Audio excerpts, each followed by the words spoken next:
कभी कभी जब कोई पूछता है ना कि कैसी हो, तो दिल करता है कि सच कह दूं। थकी हुई हूँ, डरी हुई हूँ, सांस लेने की कोशिश कर रही हूँ, पर मैं कहती हूँ कि ठीक हूँ। क्योंकि अगर मैं समझाने लगती हूँ तो कोई समझता नहीं है, और अगर चुप रह जाती हूँ तो अपने अंदर के विचार ही खा जाते हैं। दिन भर सब चलता रहता है, काम, बातें, हंसी, लोगों की हंसी पर हंसना, होठों पर मुस्कान रखना, जैसे सब कुछ नॉर्मल है। पर अंदर एक अदृश्य जंग चलती रहती है। दिल और दिमाग में एक टकराव रहता है, सब कुछ सही है और सब कुछ बर्बाद है के बीच। कोई वजह नहीं होती, फिर भी सीने में एक कसावट रहती है, सांसें छोटे होने लगती हैं, दिल धड़कता है जैसे कुछ होने वाला है, पर क्या पता नहीं। और उस वक्त जिंदगी बहुत छोटी लगने लगती है और डर बहुत बड़ा। रात में ही जब सब सो जाते हैं तो मैं अपने डर के साथ बैठती हूँ। घड़ी की टिक टिक से तेज मेरे ख्याल भागते हैं। कभी कोई पिछली गलती का रिग्रेट, कभी कोई आने वाले कल की फिक्र, और कभी पता नहीं क्या पर कुछ तो गलत है वाली बेचैनी। और इससे भागने के लिए मैं फोन खोलती हूँ, इंस्टाग्राम चलाती हूँ, और वहां पर देखती हूँ कि सब खुश है। कोई ट्रिप पर है, किसी की शादी हो रही है, कोई कपल पोस्ट डाल रहा है, कोई अपनी सक्सेस पोस्ट डाल रहा है। और फिर मैं बस यही सोचती हूँ, क्या मैं ही ऐसी हूँ क्या, जो इस भीड़ में भी घुट रही हूँ। अब इस पर लोग कहते हैं कि ज्यादा मत सोचो, ओवरथिंक मत करो, पॉजिटिव सोचो। अरे पॉजिटिव सोचना कोई स्विच थोड़ी है कि बस फ्लिप किया और दिल में कामनेस आ गई। ये तो एंजाइटी है, जो शरीर में पिघलते हुए डर का नाम है। ये आग बाहर से नहीं दिखती, पर अंदर सब कुछ जला देती है।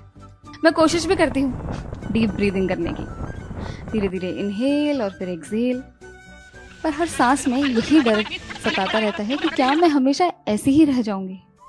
अब लोग फिर से कहते हैं कि ये ओवर थिंकिंग है, पर उन्हें ये कैसे समझाऊं कि ये ओवर थिंकिंग नहीं है, ये तो मेरा सर्वाइवल मैकेनिज्म है।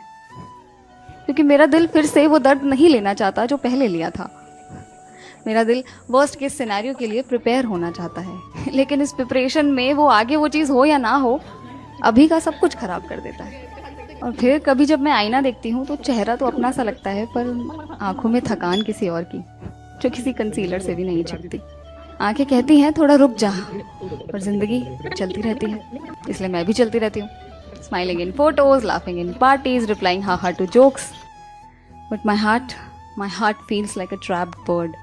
कभी कभी लगता है कि कोई पूछ ले कि तू कैसी है और मैं सच कह दूं, और कोई बस सुन ले, बिना जज करे, बिना सलाह दिए, बस सुन ले। पर ऐसे लोग बहुत कम मिलते हैं। और फिर हम अपने उस डर के साथ बैठते हैं। मैं भी बैठी। मैंने उससे पूछा कि तुम क्यों हो यहाँ। उसने मुझे कहा कि मैं तो तुम्हें ये एहसास दिलाने के लिए हूँ कि तुम एक इंसान हो।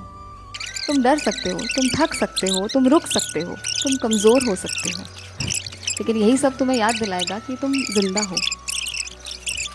और ये सब सुनने के बाद मुझे पहली बार एहसास हुआ कि हमारा डर, हमारी एंजाइटी, ये सब हमारा दुश्मन नहीं है। ये तो बस एक खोई हुई सी, अनसुनी सी आवाज़ है जो चाहती है कि लोग उसे सुने, और लोगों से पहले हम खुद अपने उस डर को सुने। और उसके बाद से मैं कोशिश करती हूँ कि हर एंजाइटी या पैनिक अटैक में घबराऊं नहीं, उसको एक मेहमान की तरह, कि हाँ वो आया है मगर वो चला भी जाएगा।